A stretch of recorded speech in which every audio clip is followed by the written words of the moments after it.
Assalamu alaikum wa rahmatullahi wa barakatuh.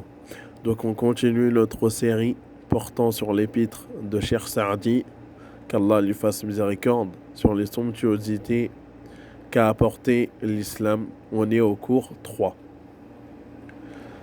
Après avoir parlé de la beauté des piliers de l'islam et d'en avoir décrit les grandes lignes, le Cheikh Saadi évoque un point très important qui constitue l'islam, et ce point est le fait que les partisans de l'islam doivent être unis et soudés et qu'ils ne doivent pas diverger.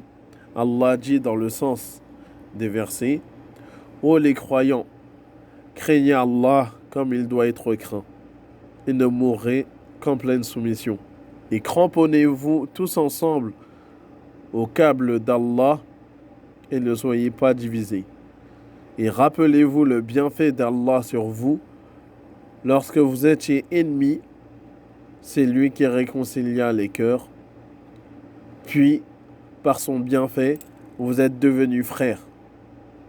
Et alors que vous étiez au bord d'un abîme de feu, c'est lui qui vous en a sauvés.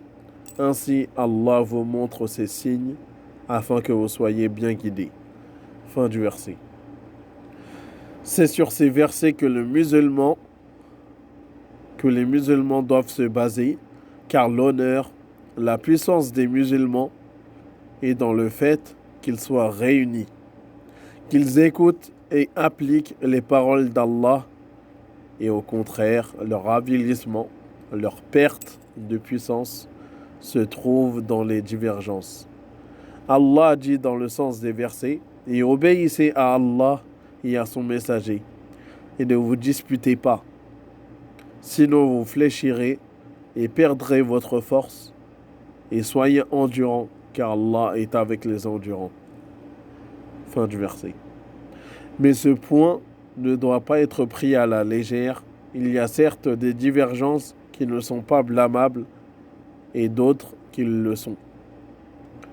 Et parmi ceux qui n'est pas blâmable, il y a les paroles des savants lors de leurs efforts d'interprétation relatifs aux actes des individus, mais ceux qui divergent. Mais parmi les choses qui sont blâmables, il y a le fait de diverger sur les points fondamentaux de l'islam.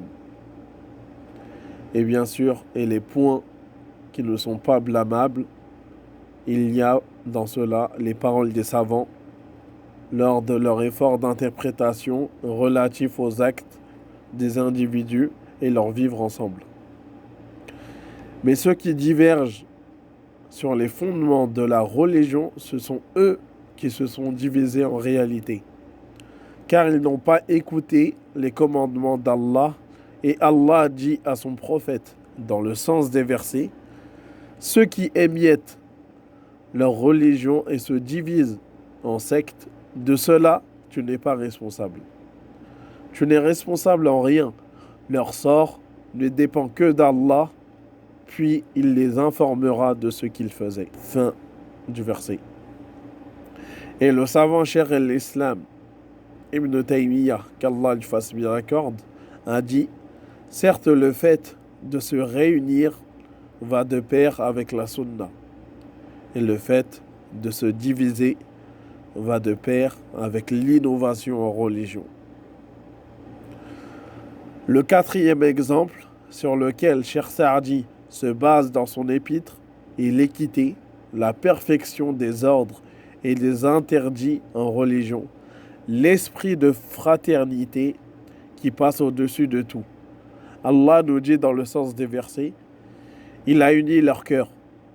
Aurais-tu dépensé tout ce qui est sur la terre, tu n'aurais pas pu unir leur cœur. Mais c'est Allah qui les a unis, car il est puissant et sage. Fin du verset. Certes, les compagnons avant l'arrivée de l'islam étaient ennemis. Ces mêmes compagnons-là ont conquis plusieurs contrées ensemble.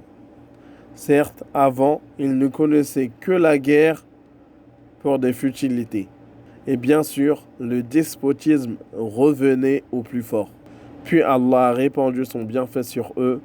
Il dit dans le sens des versets, Allah a très certainement fait une faveur aux croyants lorsqu'il a envoyé chez eux un messager de parmi eux-mêmes, qu'il leur récite ces versets, les purifie et leur enseigne le livre et la sagesse, bien qu'ils fussent auparavant dans un égarement évident. Wa sallallahu ala nabiyyina Muhammad.